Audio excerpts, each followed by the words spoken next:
So good morning, everybody. My name is Neil Calvert. I work as a business analyst in Western Carolina University in the bustling metropolis of Pelham, which is not very bustling.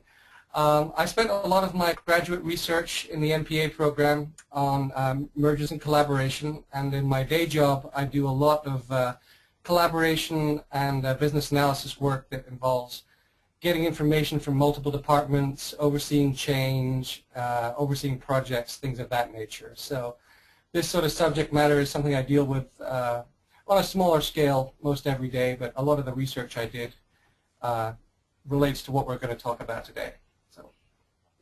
Thanks, Neil. So I'm Laura Jeffords. I'm the Executive Director of the Mediation Center. We are in the mountains, Appalachian Mountains of North Carolina, in the Asheville area, and we serve 4 counties in this area, which is a mix of rural and urban. And I'm here today in part because three and a half years ago, the Mediation Center absorbed, which is sort of a variation on a merger, 2 other community mediation nonprofits. And so today I want to tell you a little bit of that story of why we did that and what happened, and then what we know now 3.5 years later from having gone through that process, both on the benefit side and on the side of things that were tough and things that were lessons learned.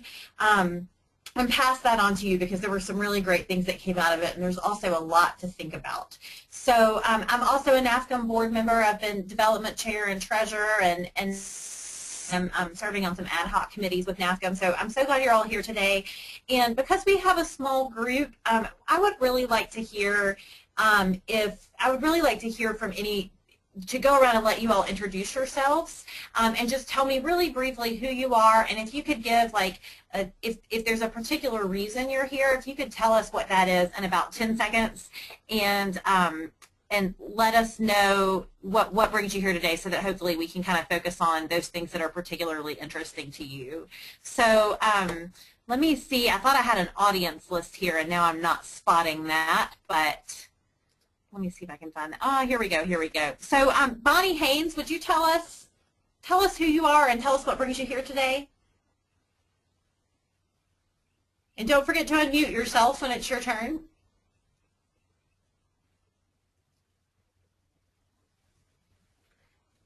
Okay, how about Deborah Peterson?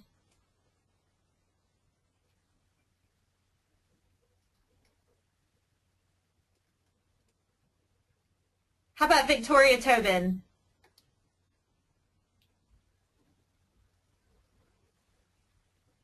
Okay, well, so it seems like either we're having some technical difficulties or maybe we just have an extremely shy audience today, which would also be okay, but we'll just keep moving here. Laura, this is Gabrielle. Bonnie Yes.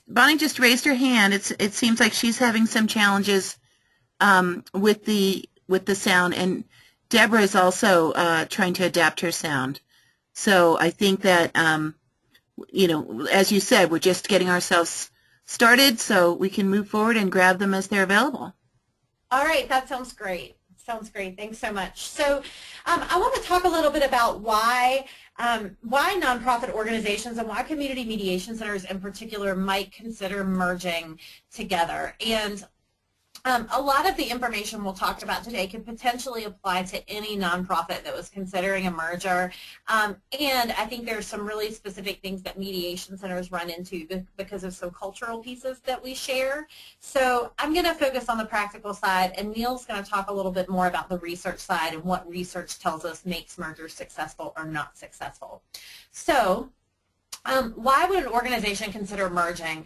One piece of that, one potential piece, is financial sustainability. So merging or absorbing or combining into one can allow organizations to share some costs.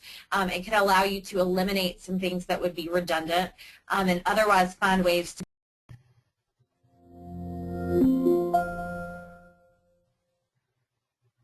There are 5 other callers on the call. 2 or 3 people, you're often limited in what 2 or 3 people between them are going to know, whereas with a larger team, you can get a greater breadth of experience and knowledge and education and background.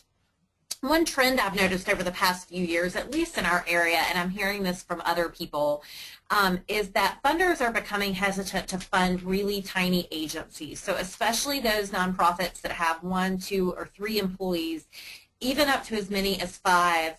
Funders are seeing that it can be really difficult to get everything done, to meet very high standards, and to be efficient when you have such a small staff. I see a lot of small agencies in our area struggling to gain the trust of funders that they have the capacity for some of the larger projects and the quality control and the outcomes management and evaluation.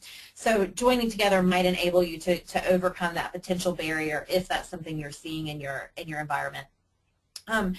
One thing that we get out of our merger, which is a kind of a common outcome of joining together, is to gain fundraising staff by eliminating other administrative functions. So when there are 3, 4, or 5 of you, you probably don't have a full-time fundraiser, and you may just be squeezing that in whenever possible, whereas joining together might allow you to save enough money to have a full-time development staff person, or at least some dedicated development support. Diversifying funding, you can often, you all probably hear just as much as I do, funders asking about collaboration, funders asking about duplication in the community, and so joining together can open up opportunities both by building trust with funders and also by allowing you to tap into those existing sources that your sister agencies might have. And then on the most practical level, a lot of times these decisions are made because one or more organizations is not strong enough to continue on their own.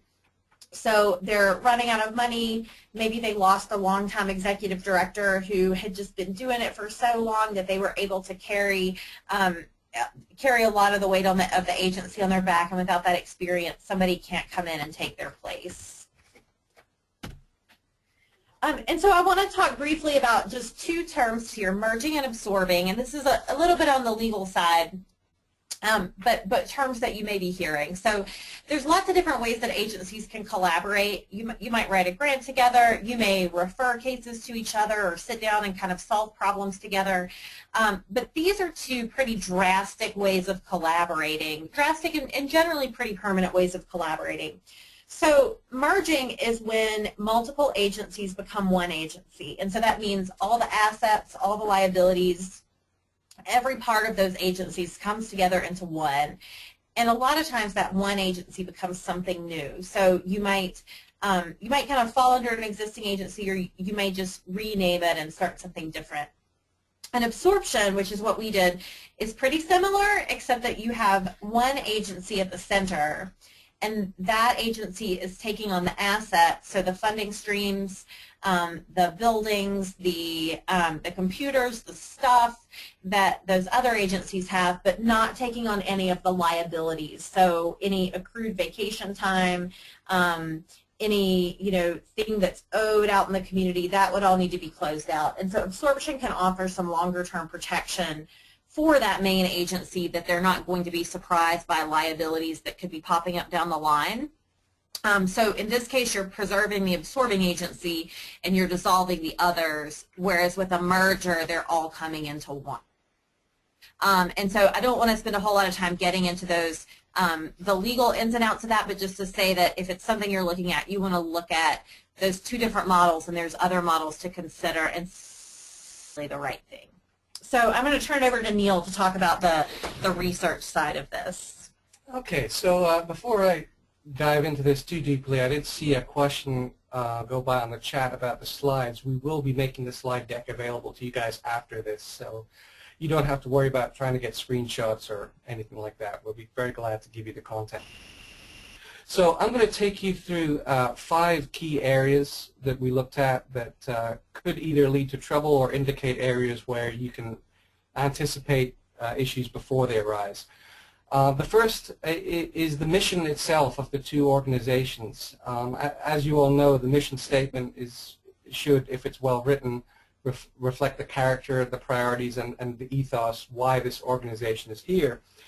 And one study of 41 mergers that I went through, it found that the shared mission was far more of an indicator of success than any sort of previous collaboration. So even if you'd never worked within this agency or this organization in the past, looking at the missions and finding if they're aligned is a very strong indicator on whether or not it's a good match for absorption or otherwise being pulled together.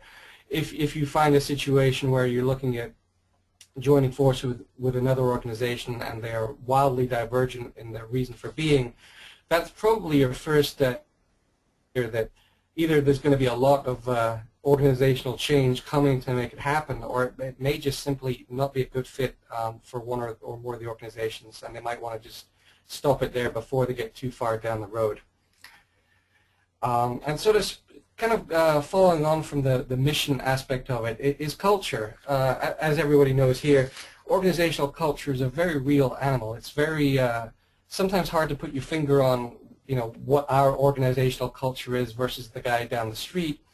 But the fact is, the cultures are what have to merge if you are merging with another organization. And even if their missions are aligned, the cultures themselves, the informal and the formal networks on how they do business, how they interact with their community, how they interact with their stakeholder, a lot of the ways in which they just go about their daily life might be very different indeed. And that can produce quite a challenge for executive directors if they're dealing with an organization that's more, let's say, rigid, it's more hierarchical, and then organizations that are more flat. That culture can definitely lead to an issue. And one information that I found as far as culture is in terms of relational networks, and I'll show you this on the next slide here. Relational networks describe how it is that people interact within an organization. And these 5 main categories really speak to the depths of what organizational culture can actually mean and what the complexities are. The sort of simplest network type at the top there, the workflow network, is almost like your org chart. It's how or your business processes. It's how you actually produce outputs based upon inputs. It's the most simple type of network and really doesn't tell you a lot about the people involved. As you start to go deeper down this sort of tree, and I'm not going to read it all off the slide, but you can see you sort of delve into problem solving, which may or may not be formal. For example, a problem might require people from multiple departments to address. But then you get down into mentoring and friendship and the even more deep levels of social, emotional support, where people build very strong ties with each other over the years, and how they interact and how they solve problems and how they overcome adversity together as a unit. These are all components of your organizational culture. So when you're thinking about merging 2 organizations, you're almost bringing 2 families together. In a sense, and with all of the ups and downs that might entail. And when you're looking at an organization and trying to get your arms around, like, who are these people? How does this organization operate? Thinking about the networks on the deeper level can often help give you ideas about how to approach the merger, or even how to reorganize in the wake of the merger to leverage these strengths and make sure that ties of friendship and mentoring are there both before and after the merger. Those sort of ties, if you can play to their strengths, really will give you a better opportunity to move forward together as a joint organization. So, and this is almost a sort of truism of project management as well as of mergers, and that's in any sort of organizational change or large change of process or project, having a champion, a person or a tight group of people who are there to motivate and give direction as to the reason for the change, the benefits the change are going to bring, and sort of sell the change both within each organization and also to the communities that the organization is serving. This is really critical. And pretty much in every case where a merger was regarded as a successful merger, it came down to one individual who was steering that merger and making sure that the long-term vision and the benefits of the merger were communicated, that the enthusiasm was maintained, that achievements as the merger process unfolded they were celebrated, and it was the single person where people could go to if they had issues or if they had questions. This champion really was the sort of the linchpin around everything that revolved. If you're trying to do it by committee, it's much more difficult, because then you run into the risks of you get one answer from one person and then you get another answer from another person, which leads to uncertainty. It leads to information being shared that may be inappropriate to be shared, and you start to lose focus and lose your ability to really understand how people are reacting to the change. Because understanding those reactions and knowing when there are problems or when there are perceived problems, even if there's no real structural problem, if people think there is a problem, then, you know, in all practical sense, you have something you have to deal with. And having that champion able to build the vision and maintain the vision is really a key point here. So as I just mentioned there, the role of the champion is having the vision and explaining the change, being an excellent persuader, even more so than communicator, because as we all know, change is not always pleasant. Pushing something with a lot of inertia requires effort, and it requires the recognition that you're going to have to make that case to people, even if they're reluctant to go about it. And showing respect to both organizations or multiple organizations, if you're going to 2, 3, 4, or 5, they all have a reason to be there. They have a purpose and they have a benefit. And it really shouldn't become a situation where one organization is perceived as less than the other, because that definitely isn't something you want to go down that road. So the next sort of stumbling block that we found sort of ties into that leader being the visionary, being the communicator, and being the persuader, is communication planning in general is something where it's difficult. People realize it's difficult, but they sometimes don't realize how much communication will happen whether or not they want it to. This quote that I'm showing you here was from one merger that didn't go quite too well, where people were hearing things through the grapevine. They were hearing things from their friend in the other organization, or they were hearing things from their manager, or they were hearing things from their coworker that may or may not have been true. But the second you start getting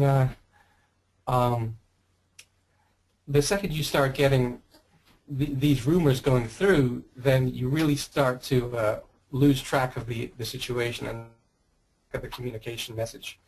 So yeah, the idea here is that when you're communicating to stakeholders, you should plan that communication. So one of the most common problems is undersharing, and that is where you're not giving people information to consider what's happening. Oversharing is where you may be presenting them with more information than they need to understand the change. For example, you might be sharing proposed org charts or proposed salary scales where people really don't need to know that, and it might even cause conflict if they think that something is going to happen. And the last one is the unbalanced sharing. That is where, let's say your board, one person might be telling whoever comes to the door everything that's going on, where another person might be very closed-mouthed. That's that situation where I go to this person, I get this answer. I go to that person, I get that answer. What's really going on? That generates the grapevine, that generates the uncertainty, and that generates the fear that can often surround a merger or large organizational change.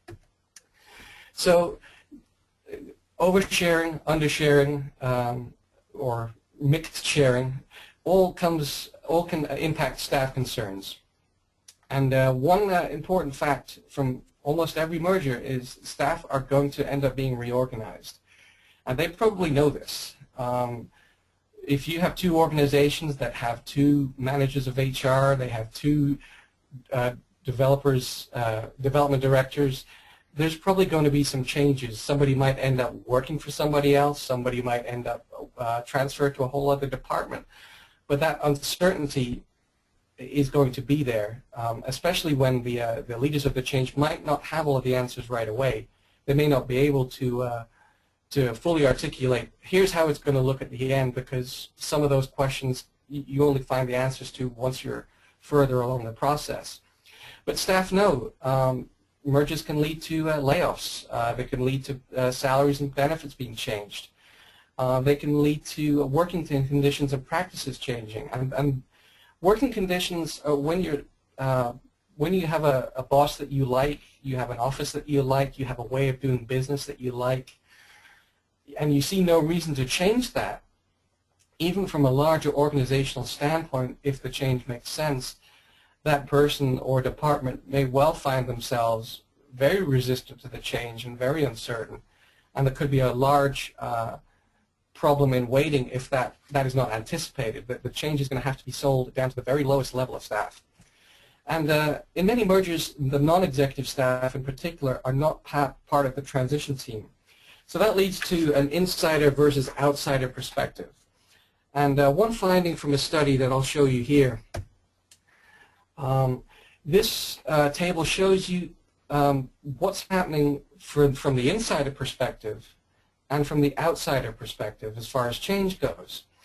So if you follow the insider, once again, I'm not going to read the whole thing to you, you'll be able to review it, but if you follow the insider column, you'll find that the insiders think that the process is open. They think that the change is difficult, but it has an opportunity in the change. They think that the challenges can be overcome. But from the outside perspective, those who are not involved in the strategic planning, those that are just being told via memo, or worse, they're hearing it from the grapevine, they might have a completely different perspective on the change. They might feel it's unnecessary to even happen. They might feel that they're not involved, that they're not respected, that they're not being consulted when they might have vital information. Now, this is a challenge simply because when you come to large organizations or agencies, not everybody can be involved in every nitty-gritty aspect, and it may not even be appropriate for them to be involved. If you're talking about reorganizing workplaces, changing managers, things of that nature, it's not necessarily something you want to put on the notice board, but understanding that the outsider perspective will hold sway unless the change manager, unless the visionary is able to anticipate this and come up with strategies to mitigate the impact. Because as we all know, you can't please everybody all of the time, and there are always somebody who's going to be unhappy about the change. But if you can anticipate some of these issues and either come up with a plan for it or delegate some of the work of selling the change, you may find that it's less of a problem than it might otherwise be. The main point here is if you do not provide an amount of information or provide the planning to anticipate this issue, then people will start to spread their own rumors. They will start to decide the facts for themselves, and then a successful change becomes markedly more difficult.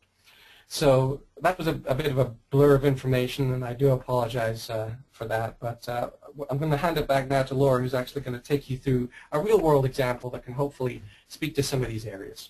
Great, thanks, Neil. So I want to just tell you a little bit about what the kind of the shape of these three organizations that we merged together. So in the fall of 2011, the state of North Carolina, which had very faithfully funded community mediation services across the state pretty substantially, made a decision to stop providing any funding at all for community mediation. And, so if you look here, so the Mediation Center is this first organization listed. So we are in Buncombe County, North Carolina, and at the time we just served that one county.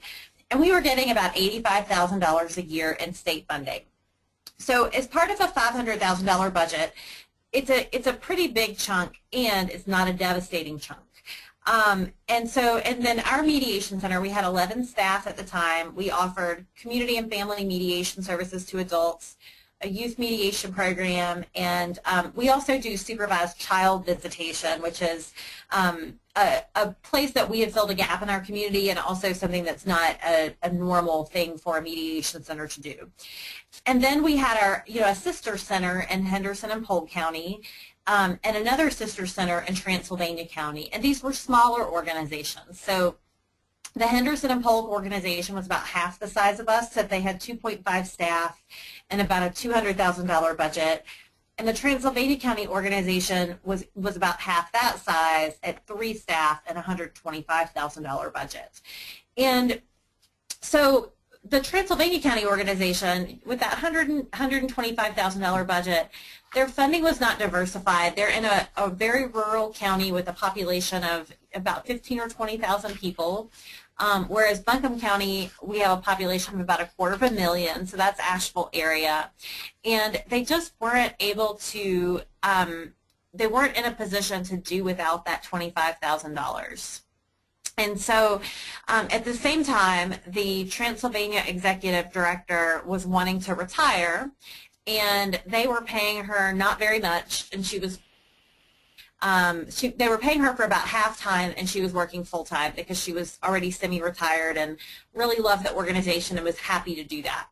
And you can't really replace somebody by saying, we'd like to give you a full-time job at a half-time salary. And they knew that they wouldn't be able to replace the amount of work that she was doing within their budget. The Henderson and Polk County organization had a similar concern, which was that state funding was a big chunk of their budget. On top of that, their executive director had transitioned out a few years earlier, and they didn't feel that they could hire another executive director at market rate. And so they'd asked their program manager, who did not want to be an executive director, who really wanted to focus on programs, they'd ask her to take that title but continue in her same program-focused role and allow the board to do a lot of the work that an ED would normally do. And so as they started doing that, they realized that it wasn't a sustainable model. Funders became concerned that there was not a staff person who was leading the organization, and board members, of course, eventually started to get tired and not want to do all the grant writing and fundraising and carry the administrative burden of that agency on themselves. And so the Henderson and Transylvania organizations approached the Mediation Center, so in Buncombe County, and said, we've run into this problem, and this was board, so there were no staff involved at that point from Henderson or Transylvania. So their board members, they came and talked with me, and they said, we just don't think we can do it. So we don't have the leadership that we need. We don't have the money that we need to hire that leadership. Our boards are not willing to do this much work on an ongoing basis, and so we want to know if you would consider taking on our organization and somehow combine together with us into one. And we said, sure, we'll think about that. Well, so as we started looking, we asked them for a tremendous amount of information, and we looked at several years of financial statements. We looked at all their grant agreements. As we got a little bit farther down the line, we interviewed their staff. We talked to them what they were doing all day and what they saw as strengths and opportunities and threats. And then we looked at it and we realized that it was something that we could do, but that we would have to do it really fast because both agencies were quickly spending through their reserves and there was no additional money coming in. And we knew that the process of merging or of absorbing those two agencies would be expensive and it would be potentially inefficient, and that we would need some extra money from their reserves and from their income to be able to complete that process. So we actually, for the first conversation that we had about merging until the date that the merger was effective, it was 90 days. That's not typical. It's not something that I wouldn't necessarily suggest that other organizations get a timeline that's that short unless it's really essential. Part of the reason that we did that, as I said before, was to be able to make that merger happen before those organizations spent all their money and didn't have reserves to transfer over to help us through the transition. And part of it was that we all just were able to accept that a lot of decisions weren't going to be made beforehand. and that there would be a lot of unknowns. And so that may not be the ideal situation. We didn't feel like we had another option. So we hired an attorney who wrote a draft absorption agreement about how to do that. We negotiated the terms. We signed the agreement. We did end up extending the timeline to sign that agreement by about 3 weeks because we really wanted to get to the point where all 3 boards had a unanimous vote to do the absorption, and we did get to that point. And so, and like I was saying earlier, there are you know, as mediators and as conflict resolution professionals, there's some pieces to this that felt really important to us that may not feel important to other kinds of agencies, but at least giving our best shot at getting a unanimous agreement was a piece that we wanted to have, and we wanted to feel like we'd accomplished that. So just to kind of show you what that agreement looked like, one of the executive directors, the one at the Transylvania County organization, had been wanting to retire and hadn't felt like she could leave that organization behind without knowing what they were going to do. So she was quite happy to retire. The other executive director who had not really wanted to be in an executive role, wanted to be in a program role, we created a new overall program management role for her. So it was a leadership role, but it was program focused. Part of our agreement was that we hired all the staff of the other agencies except for one administrative assistant who was redundant. And I'll tell you, that is something I would not do again. I would have, as it turns out, so there were 4 staff that we hired, and of those 4, 2 were a good fit and 2 turned out to not be a good fit. And it made peace, and it made things move more quickly to agree to hire and kind of give everybody a try. And it was pretty clear up front that 2 people were not going to be a good fit. So I don't think that's something I would do again. So I know that some of you are executive directors out there, and I don't think I would be able to get any sleep at night if my board had 33 people on it. So we knew that we could not invite all the members of all 3 boards to become one board because it was just too large. So we asked each of those other organizations to designate 2 people, either current board members or in some cases people who had recently rotated off their board, and to make a recommendation to our board about which 2 people from each of those counties we would invite on. And we agreed as part of our agreement that we would have a minimum of 2 representatives from each of those other counties moving forward. So those recommendations were made. Our board did approve those people as new members of our board of directors. And we didn't want to lose the energy and enthusiasm and experience of the other people who had been part of those boards of the organizations that were dissolving. So we formed a volunteer council, or what we call a volunteer council, in each community. And those groups don't have any governing authority. It was difficult to get the groups to the place of that realization that there was not governing authority.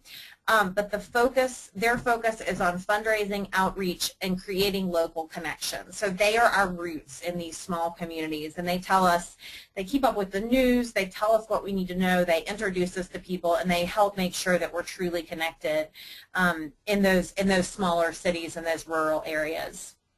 We agreed to leave staff salaries the same. In some cases, that meant that we paid a couple of employees more than we would have paid them on our salary scale. However, the Mediation Center, had a much stronger benefits package, and so all of the staff we hired from the other organizations did get that nicer benefits package. They had not previously had any health coverage, and so we were able to offer that. So we learned that we had to make it really clear that we were taking on all management and program decisions, and that there was no opportunity for control by the volunteer councils or by the other agencies or by the former board members after the date of the absorption. And that was a hard thing for some of our folks who are, we want to be focused on collaboration and we want to be inclusive.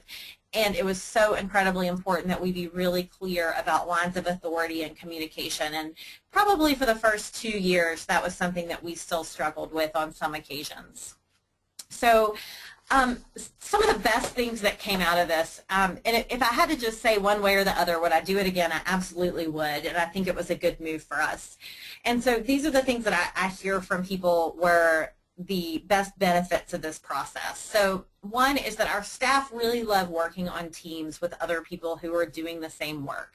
So like many of you, we had one youth mediator, one family mediator, one community mediator, and it can be lonely to be the only person doing that job all day. And of course, we were communicating with the people at our sister agencies nearby, maybe meeting for lunch once a quarter, but it's a totally different experience to work on a team of 3 or 4 people doing the same thing, and our staff really love that. And I have seen a lot of gains in quality because of that team atmosphere where people don't have to work alone. One piece that was really important to all of us was that we said we're not going to just do it the Mediation Center's way. We're going to look at what we all bring to the table, and we're going to do it the best way.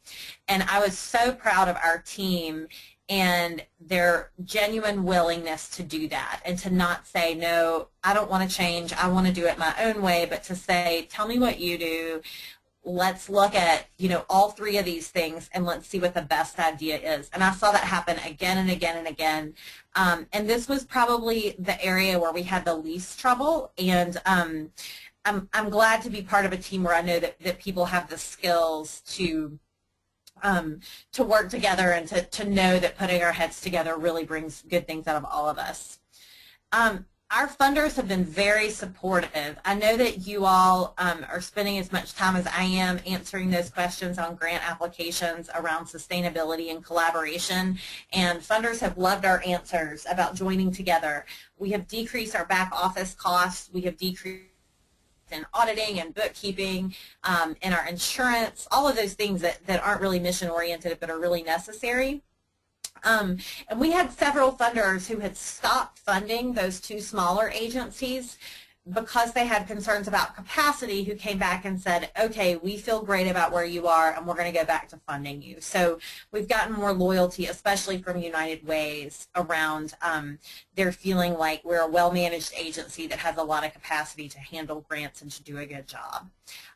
We saved a lot of money, so we have been able to, even during that difficult economy, we have been able to maintain our programs and make sure we have enough money in our programs because of all these back office costs that have been decreased. So, there's one executive director. I'm only spending my time with one board of directors, and there are a lot of savings and fewer redundancies. Our donors seem to really appreciate hearing about efficiency and stronger management. We worried that donors would, or that some donors would not want to fund or donate to agencies that weren't just for their community. And we heard that from a few people, and we've had a few people stop giving, but we've had more people start giving because they've said that they're excited about what we're doing, and they're excited about seeing us grow and knowing that we're stronger than we were before. So overall in donations, it's been a net gain. We've also become able to leverage volunteers to do more outreach and fundraising, and I have struggled for a while to fully engage volunteers in those activities because my time is very limited, and because of the money that we saved, we have a full-time fundraiser who's able to spend part of her time working with volunteers. So we've been able to engage a lot more people in the community and our mission, whereas before we were just limited by our ability to organize those people. So it has not been all unicorns and rainbows, and we have definitely run into some difficult problems as we went.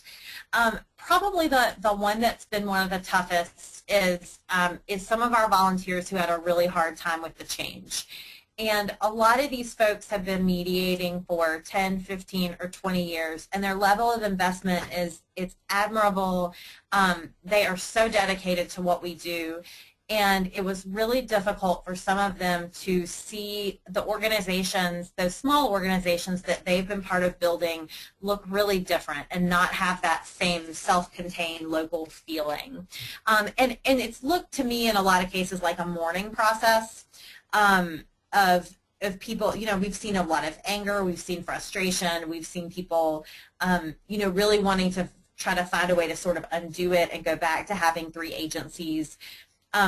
none of our board members are interested in doing that, and so it's some of those concerns or those solutions they're coming up with is really are really dead ends. But we spent a lot of time listening to volunteers. We have held a lot of meetings where we've just kind of let people talk about what's going on. We've accommodated where we could. And a lot of our volunteers, well, a lot of our volunteers have been able along and they've said, you know, I get it. There's more resources for me. There's more training for me. I can see that you have better quality control. And there have been a few people who've said, I don't want to be part of this anymore. And we accepted on the front end that we would lose a certain number of volunteers who just didn't want to be part of the organization in a different form, and that that's okay, and that we want to honor them when they're ready to go and appreciate their service and know that if that's a change that they need to make, that we want them to do the best thing for them, but that we can't be everything to every volunteer during that kind of change. And interestingly, a few have gone and then come back as they've had a chance to kind of work through that. Our staff culture changed very quickly. So our staff have had a very positive, we've had a very low level of interpersonal conflict between staff. People have been excited about making some cultural changes and working together.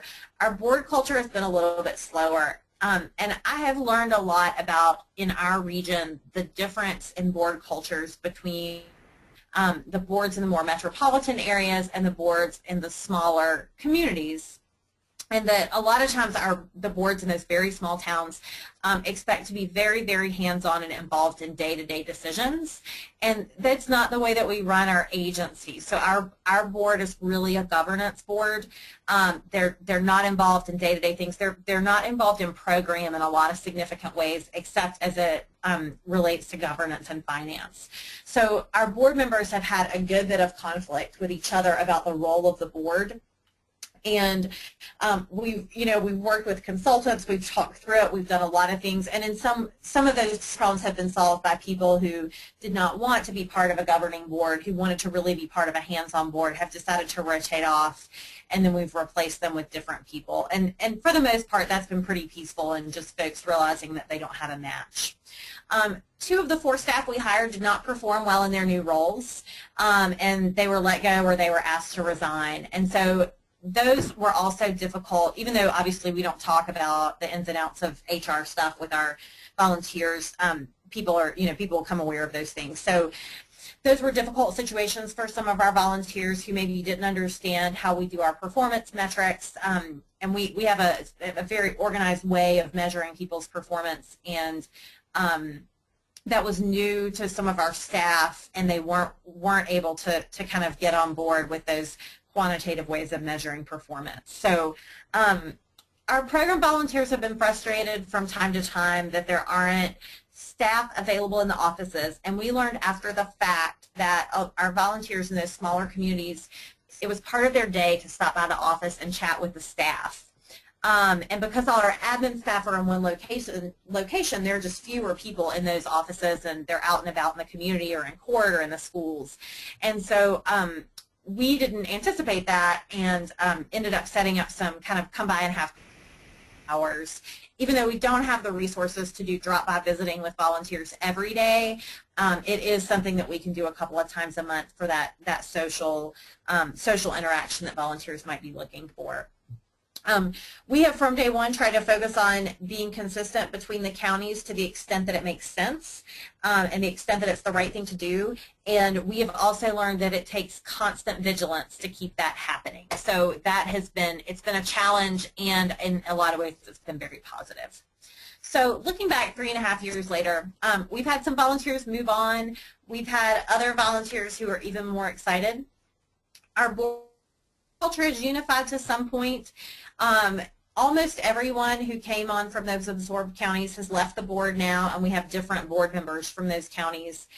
We learned that we need a very strong board chair and an assertive leader to help us during these periods of change, and we have lined up a board chair for the past 2 years and the coming year who we know are really strong and confident. Of our volunteer councils that we formed out of what was left of those boards of the other 2 agencies, one is working well and one has faded, and we've decided to just let that group fade. that group, a lot of the people in that group have had difficulty with making the transition. There are also some aging issues among members, and so their meetings were very negative, and it was kind of hard for us to add new members in. So we've just kind of allowed the attrition to kind of send that group on its way, and then we're forming something new. We have seen noticeable improvement in the quality of our services, which is exciting. We're hearing that from clients. We're hearing it from funders and from others in the community. And we also added a layer of management. So we have a strong program manager for each program who focuses on supervision, quality, community partnerships, outcomes, strategy, and also filtering information before it gets to me so that I'm able to focus on board development, fundraising, and that kind of higher level strategy. So it's kept me from being stretched in so many directions and has really provided much better support to our program staff. So I think that we have about 10 or 15 minutes left, and we would love to hear your questions. It seems like some of you may be having trouble with audio, and so you are welcome to raise your hand and ask a question, and you're also welcome to type into the chat box, and we can read your questions out loud, and then we can answer them that way.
Okay, so I want to make sure that nobody is trying to ask a question and having trouble doing that. So I'm going to give you about 1 more minute.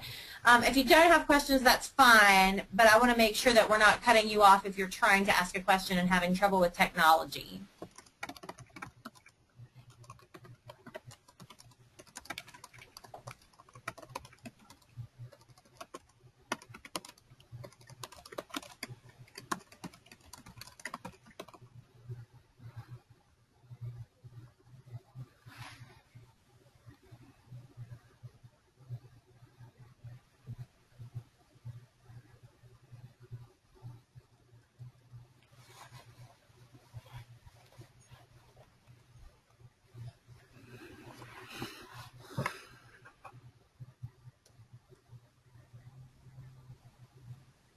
Okay, well, Gabrielle, I'll kick it back to you. Well, I'll tell you a couple more things I said I would mention today. One is the NAFCM volunteer of the quarter is still open. So if you have a volunteer from your mediation center that you would like to nominate to be nationally recognized, you have a couple more days to do that. So please get those applications in, and Gabrielle can help you with that. And the second is that I think you all are familiar with our JAMS grants that we're doing, these mini grants to mediation centers. Our focus for next year, and the committee asked me to announce this, is going to be on police community mediation. So I don't know if the specifics are out yet, but if you are doing, or if you're interested in doing work with community mediation and your local police, that's something you want to look into because that deadline will come up pretty quickly. So I've made those 2 announcements, and then Gabrielle, can I send it back to you? Absolutely. Neil and Laura, thank you so much for your time today. Really interesting information. How exciting to hear how well your center is doing following the big changes that you went through. What we'll do is just move ahead and clarify, will the slides be available to the participants? Yes, I will email those to you. Is there a better way to get them out to people? You can email them to me, and I will forward them to all the participants. Okay, great. And obviously, the recording of the webinar, you'll be able to see them again, but it's nice to have access to be able to capture that information. We did get a little bit of a response in the chat. It wasn't a question, but an appreciation for the materials you provided for us today. So thank you all so much for your time. Laura and Neil, we appreciate the information, and that will conclude this particular meeting. Thank you so much. Have a great afternoon, folks.